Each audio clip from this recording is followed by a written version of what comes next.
memang PR terbesar saat ini adalah vandalisme dan Iya. tangan oknum. Betul. Ya, Pak, ya.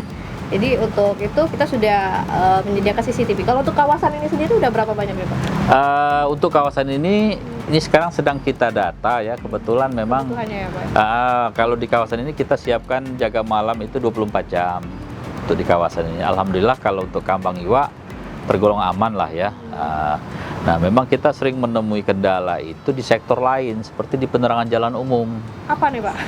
Itu jaringan kabelnya itu seringkali dicuri oleh masyarakat atau oknum-oknum yang tidak bertanggung jawab. Seringkali kita temukan di beberapa ruas jalan itu tiba-tiba mati. Tiba-tiba mati. Lampu tidak rusak, tapi ketika kita identifikasi ternyata jaringan kabelnya sudah hilang. Nah, salah satu itu yang juga kami harapkan masyarakat juga berperan aktif juga untuk menjaga, mungkin juga dapat menginformasikan ketika ada kegiatan-kegiatan atau melihat masyarakat atau oknum-oknum yang tidak bertanggung jawab itu melakukan pengerusakan terhadap sarana-sarana milik pemerintah atau milik masyarakat. Oh iya, saya ingat sama salah satu kasus pencurian lampu taman di Taman Polda ya. Iya, betul. Itu sempat viral ya Pak ya. Iya.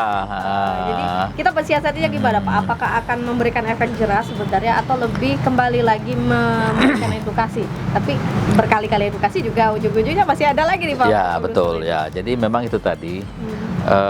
Ketika kita bicara edukasi ini kan memang harus dilakukan secara terus-menerus, berkesinambungan. Kita bicara sosialisasi juga harus terus-menerus.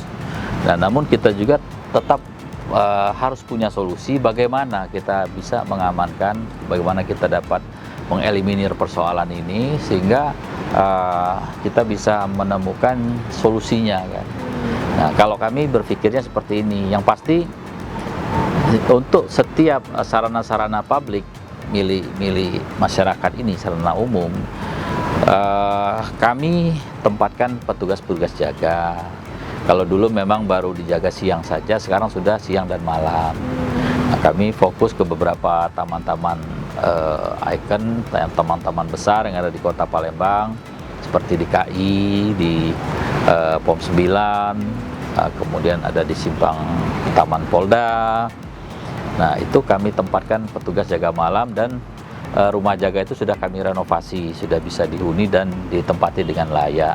Kalau dulu salah satu kendalanya rumah itu rusak, bocor, sarana airnya tidak ada. Jadi yang bertugas jaga juga kan sulit tidak juga nyaman untuk ya, Pak, ya? tidak nyaman untuk tinggal di situ. Nah, sekarang kami berikan atau kami lengkapilah sarananya supaya mereka bisa lebih fokus, lebih nyaman dalam menjaga taman-taman atau fasilitas umum milik masyarakat. Nah, perbandingannya sendiri Pak, kita sudah melengkapi fasilitas untuk penjagaan. Ya. Dibandingkan tahun lalu dan tahun sekarang, bagaimana nih tingkat pencurian atau juga vandalisme di sini sudah jauh berkurangkah atau bagaimana nih Pak? Ya, tadi kalau untuk KI sendiri sudah jauh berkurang. Tapi memang vandalisme masih ada. Kita masih suka kecolongan ini, yang coret-mencoret ini kan. Tapi dengan alibi graffiti mungkin. Ya, kalau itu saya barangkali tidak bisa mengomentari, tapi saya lihat ya saya tidak sampai terlalu jauh memahami arti graffiti itu. Tapi saya kepengennya bersih sebetulnya ya. Jadi seringkali kita temukan, kita langsung bersihkan lagi, kita cat kembali. Memang jauh berkurang ketika kita sudah menempatkan petugas yang menjaga siang dan malam di lokasi. Nah, tapi kedepannya tentu kita berharap dengan edukasi yang terus-menerus kita tumbuhkan rasa memiliki, ya paling tidak membuang sampah sembarangan seperti ini kan cukup bersih. Terlihat masyarakat juga sudah artinya sudah teredukasi dengan beberapa papan-papan peringatan, papan-papan informasi yang kita pasang di sini kan, supaya menjaga, memelihara kebersihan. Dan memang kita upayakan terus-menerus dan selalu kita melakukan edukasi terhadap rasa memiliki karena memang untuk menjadikan kawasan ini menjadi baik, jadi bagus, menjadi indah, itu kosnya tidak murah. Nah loh, ini bahas soal kos. Iya, kosnya tidak murah. Itu. Tentunya menyertakan anggaran ya, betul, sudah pasti ya. Makanya kita harus benar-benar turut serta berperan aktif untuk menjaga ini sehingga ini bisa dimanfaatkan secara permanen, secara berkesinambungan dan dalam waktu yang lama seperti itu. Berapa sih Pak kalau boleh tahu? Bervariasi ya. Jadi kalau untuk APBD sendiri di sektor PSU ini memang kita akui 2 tahun ini mengalami penurunan karena saya yakin di semua sektor juga sama akibat efek pandemi di mana ada refocusing dan lain-lain. Tapi kita juga menyiasati hal ini tentu dengan melakukan upaya-upaya atau mencari solusi-solusi supaya kinerja kita tetap optimal. Salah satu contoh, sebelumnya kami selalu mengadakan atau melakukan pembelian bibit-bibit tanaman yang ada di Kota Palembang ini yang sering kami pakai untuk melakukan kegiatan tambal sulam ya. Penanaman di taman-taman ini kan selalu dilakukan ya. Jadi tambal sulam itu bukan jalan aja ya Pak, tapi iya, tanaman juga tambal sulam. Nah, ketika kita sudah dihadapkan dengan anggaran yang katakanlah pas-pasan mentok, kita harus berpikir, kita harus mencari gimana lagi nih, gimana supaya tetap kita bisa berkiprah, tetapi dengan menggunakan anggaran yang seminimal mungkin. Berapa sih Pak angkanya Pak kalau boleh tahu? Biar masyarakat juga tahu. Saya jelaskan dulu. Jadi saya jelaskan dulu. Saya coba solusi tadi. Kita sekarang sudah membangun rumah pembibitan. Oh, oke. Kita punya sendiri rumah pembibitan. Jadi kita beli bibit yang dikembangbiakan, dibesarkan, dibudidayakan sehingga kalau tadinya kita beli jadi itu harganya 10.000 per pot misalnya 10.000, tapi kita dengan beli bibitnya beli 1.000 dan kita keluarkan biaya kurang lebih 2.000. Kita tunggu sampai dia senilai 10.000 tadi, dipelihara, dirawat, di pembibitan. Oke. Nah, artinya kan kita bisa ngurangi kos sampai 70%. Jauh sekali ya Pak ya? Jauh sekali, ya. Nah itu salah satu upaya yang kami lakukan. Silakan kalau ada waktu berkunjung ke taman pembibitan kami, ada di Sukawinatan, ada juga di lokasi di kantor kami di Jalan Slamet Riyadi. Semua itu dikelola sama teman-teman? Iya, semua ya? dari Satgas PHL kita yang mengelola itu, dari anggaran kegiatan rutin tadi. Oke, siap. Dan sudah sangat jauh di bawah anggaran-anggaran yang lalu. Karena kita berinovasi dengan ya, tadi. Betul. Nah, soal harga perawatan tadi nih Pak, balik lagi nih, saya penasaran nih. Biar masyarakat juga tahu, oh ternyata mungkin mereka beranggapan, wah ini taman biasa aja. Tapi ternyata di balik itu ada kos besar yang harus menanti setiap tahunnya ya. Jadi kalau bicara kos ini, tentu dalam pengelolaan ini kan kita banyak hal ya yang terkait ini. Baik itu sumber daya ini tenaga kerja yang saat ini berada di bawah naungan Dinas PRKP Kota Palembang yang kita sebut dengan Satgas PHL. Tinggal sektornya, ada sektor taman, ada sektor pemakaman, penerangan jalan umum, dan juga sektor jalan lingkungan. Itu ada kurang lebih 700-an. 700 orang. 700 orang. Iya, PHL ya Pak ya? Itu PHL kita yang terbagi-bagi sektor-sektor tadi. Ya. Nah saat ini dengan kurang lebih kalau upah yang mereka terima itu bisa mencapai 5 miliaran barangkali ya per tahun. Iya, upah saja orang 700 tadi. Itu dibayar setiap minggu ya, setiap minggu mereka bekerja 6 hari, kecuali ada lembur, ada tugas-tugas lembur itu 7 hari. Nah memang kita akui bahwa upah itu masih di bawah upah minimum regional karena kita belum mampu mencapai itu, anggaran kita belum siap. Nah bagaimana kita mensiasati? Kita perhitungan jam kerja. Kita memberlakukan jam kerja itu setengah hari sampai jam 1. Harapan kita setelah jam 1 mereka bisa berupaya mencari sumber-sumber tambahan lainnya. Itu untuk dari sisi PHL. Ya. Tapi untuk kalau pembibitan sendiri Pak, untuk lahan-lahan pertamanan, pengadaan mulai dari pengadaan bibit, pengadaan tanah-tanah pupuk, ya pengadaan obat-obatnya, pengadaan sarana pendukung seperti plastik polybag, dan pengadaan macam-macam semua peralatan pendukungnya itu kurang lebih di sektor pertamanan ini mencapai 2 miliar. per tahun. per tahun ya. Cukup besar ya Pak. Sebetulnya menurut saya cukup besar, tapi dibandingkan tempat-tempat lain itu lebih kecil. Iya. Oh, ternyata dibandingkan kota-kota besar Iya. seperti itu ya Pak. Kalau kita berkaca ke Surabaya itu per tahun mereka sudah di angka 25 miliar. Jadi kita tidak sampai 10% dari Surabaya. Iya. Tapi karena dengan Anggaran memang kita.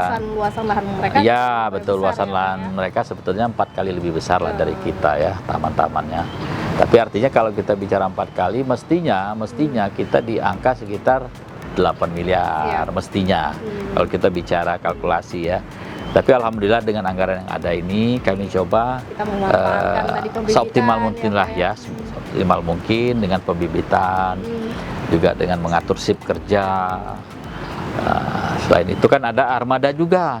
Armada kita dalam hal pelaksanaan pengelolaan utilitas khususnya taman ini kan ada kendaraan, ada juga kendaraan berat di sini yaitu kren, mobil kren itu yang setiap hari beroperasi melakukan penataan, pemangkasan pohon-pohon penghijauan. Ya, setiap hari pagi dan malam itu bergerak terus. Selayaknya menurut kami itu harus paling tidak memiliki kurang lebih 6 armada ya, atau 2 kali lipat dari yang ada sekarang ini. Itu untuk melakukan penataan. Mengapa perlu kita lakukan penataan pohon-pohon penghijauan ini? Barangkali Mbak Lia sama kawan-kawan yang lain sering ngejalan, lihat-lihat ke jalan-jalan protokol pohon tumbang ya, apalagi pohon dengan besar. kondisi cuaca Dengan kondisi akhir-akhir cuaca tahun ini ya, Pak, ya, memang rata-rata di akhir-akhir tahun seperti ini itu rawan tumbang ya. dan kita ekstra juga. Alhamdulillah artinya kalau lihat tren ya, 2019 kami pernah mengalami itu di bulan Desember pada saat ada angin apa itu ya, angin La Nina apa itu, kita sampai satu hari itu mencapai 60 pohon tumbang, 60 pohon yang besar-besar. Nah ini sebetulnya kita sedih ya, karena pohon ini udah kita rawat, kita sudah artinya kita sudah selama berpuluh-puluh tahun dia memberikan katakanlah perlindungan, memberikan manfaat sebagai pengikat polutan ya, menjadi sumber oksigen ya. Nah kalau melihat pohon tumbang itu sepertinya aduh kita Iya, Pak. sangat sedih ya, sangat Nah, sedih. Jadi artinya nih Bapak sebagai kepala dinas tidak hanya menjalankan tupoksi sebagai ASN saja ya, Iya. Pak, tapi lebih dari itu merasakan betapa sayangnya kita merawat seperti itu ya, Pak. Ya betul ya. Jadi Yang pasti karena fungsinya ya, pohon ini kan memang sangat berfungsi sekali sebagai peneduh, kemudian sebagai area penutup ya, penutup baik dari sinar matahari, dari polusi ya. Ya tentu fungsinya memang luar biasa memang ini untuk menjaga keseimbangan sebagai paru-paru kota. Nah, makanya kami selalu menggelorakan gerakan menanam. Minggu lalu kami dalam rangka memperingati Hari Pohon Sedunia juga kami menanam di beberapa spot-spot kota, diantaranya di samping jembatan Ampera, dan juga kami memberikan bibit-bibit kami yang kami biakkan dari pembibitan tadi itu ke kelurahan-kelurahan. Kami bagikan, minta bantu untuk ditanamkan di kelurahan-kelurahan yang membutuhkan. siap. Ya. Kalau selain pembibitan tadi saya juga sempat ngobrol sama Pak Afan, ada sumur biopori juga ya. Oh ya, Resapan dan sumur biopori. ya Nah kalau betul. untuk kawasan ini sendiri udah banyak kah Pak? Jadi kalau untuk kawasan sebetulnya biopori itu lebih kepada dia menjaga tingkat kesuburan tanah, menjaga tingkat kehandalan tanah ya. Artinya tanah itu bisa berfungsi sebagai unsur hara yang baik ya dengan adanya biopori itu ya. Untuk di Kambang Iwa sendiri ada beberapa titik yang kita uji cobakan. Tapi sebetulnya kalau melihat topografi dari Kambang Iwa sendiri, di mana ada retensi yang ada di sini, ya sebetulnya fungsi biopori tidak terlalu maksimal di sini. Kita lebih biopori itu ke daerah permukiman yang padat dan di dataran agak tinggi seperti itu. Tapi kalau dia sumur resapan memang kita lakukan di pemukiman-pemukiman padat yang tergenang ya. Harapannya tentu menghilangkan genangan tadi. Pengendalian banjir Ya juga sebagai ya, upaya pengendalian banjir juga di situ. Ya, baik. Jadi obrolan kita udah banyak sekali Oh, informasi ya Pak ya. siap. Informasi dari lahan terbuka hijau yang Ya, besar sekali betul, ini untuk ya. dimaksimalkan. Tapi sekali lagi mungkin Pak Afan sendiri Pak secara pribadi sebagai kepala dinas dan juga Ya. pribadi Bapak sebagai ASN, mungkin ada pesan-pesankah yang ingin disampaikan untuk masyarakat, terutama untuk paru-paru kota kita Ya, ini betul. Pak, yang tentunya ini akan jadi warisan Ya. untuk anak cucu nanti gitu Pak. Iya, baik. Bagaimana? Yang pertama tentu pesan yang saya sampaikan, jangan menebang pohon, ya itu. Yang kedua, mari kita jaga sama-sama fasilitas-fasilitas umum kota, ya. Mari kita jaga bersama semua yang sudah dibangun baik oleh pemerintah kota maupun oleh pihak-pihak lain yang juga berkontribusi dalam pembangunan di Kota Palembang. Yang ketiga, mari menanam pohon. Mari menanam. Iya, Gerakan menanam ya, Pak, pohon, ya. Ya, barangkali itu pesan dari saya, sekaligus juga tadi terkait dengan biopori, ini juga merupakan upaya yang cukup baik ya dalam rangka kita mengendalikan dan menyelamatkan lingkungan dengan kita membuat lubang-lubang biopori, tentu terkendali, sampahnya bisa teratasi kan. Metodenya kan itu sampah dimasukkan di lubang biopori bisa jadi kompos. Kalau untuk yang di metode biopori itu, artinya banyak fungsinya yang bermanfaat bagi masyarakat apabila itu dilaksanakan. Ya, sekali lagi Ya. peran serta masyarakat. Peran serta masyarakat, betul. Karena Dan pemerintah juga tidak mungkin iya, bergerak tidak sendiri, mungkin ya, bergerak Pak. sendiri. Kita tidak mungkin berhasil sendiri Iya. kan, harus ada dukungan dari semua pihak lah. Semua pihak untuk membuat Kota Palembang ini semakin nyaman, semakin indah, semakin menarik, dan tentu yang paling penting menjadi tujuan destinasi wisata. Karena untuk wisata di Palembang selain mall ya bisa Iya, ke kota ya. betul. Pak, wisata di sini juga murah meriah. Iya. dapat, oksigen Betul, gratis. yang gratis ya. Fasilitas taman juga tidak kalah seperti mall karena ada sudah di Iya. sini. Tadi kita lihat sempat ngobrol ya Pak, ada Ya, bermain ada tempat juga. bermain juga. Jadi untuk anak-anak bisa ini. Iya. Tapi kolam jangan dipancingin ya Pak. Iya. Pancingin nggak boleh, boleh Nggak boleh, nggak boleh. Biarkan ikan hidup, tumbuh dan berkembang di dalam kolam. Iya, siap. Jadi itu nih pesan dari Pak Afan. Pak Afan memang kita sekali lagi kita apresiasi sekali untuk pemerintah Kota Yes. Palembang.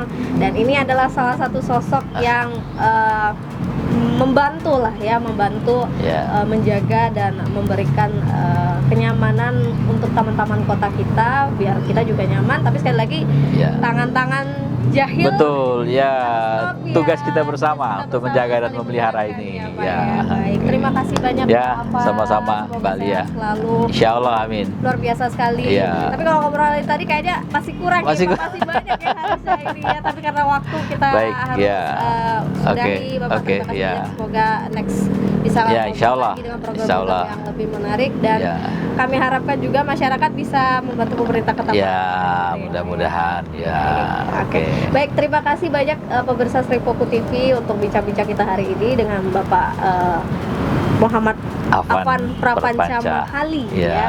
Ini adalah sosok yang berperan di pemerintah Kota Palembang dalam membantu, ada 3 fungsi tadi ya Pak ya. Ya, Ada untuk penataan pertamanan, Ya. ada pemakaman juga pemakaman, ya, penerangan Pak. jalan Ada umum, penerangan jalanan. juga ada sektor KPU-an. Oke, Iya, siap untuk dan keperluan. perumahan. Nah, Karena Pak, oh iya dinas tadi perumahan. lupa, kalau untuk masyarakat mau melapor bisa Kita ke- ada call center, juga ada bisa melalui satgas kita dan juga bisa ke kantor kita. bisa langsung ke Ya, ada juga di aplikasi Halo Palembang Oh, untuk oke. laporan pelayanan Nah, tadi. loh, lengkap ya. Ya. Jadi kalau mau lapor boleh langsung medsos Bapak ya, Ya. langsung di medsos ataupun Ya. langsung by call kalau melihat hal-hal yang ya Lampu oknum-oknum mati tadi, misalnya lampu atau jalan ya tadi, betul. silakan langsung dihubungi di media sosial dari pemerintah Kota Palembang ataupun juga dari Dinas PKP Kota Palembang. Ya. Baik, akhir kata saya akhiri.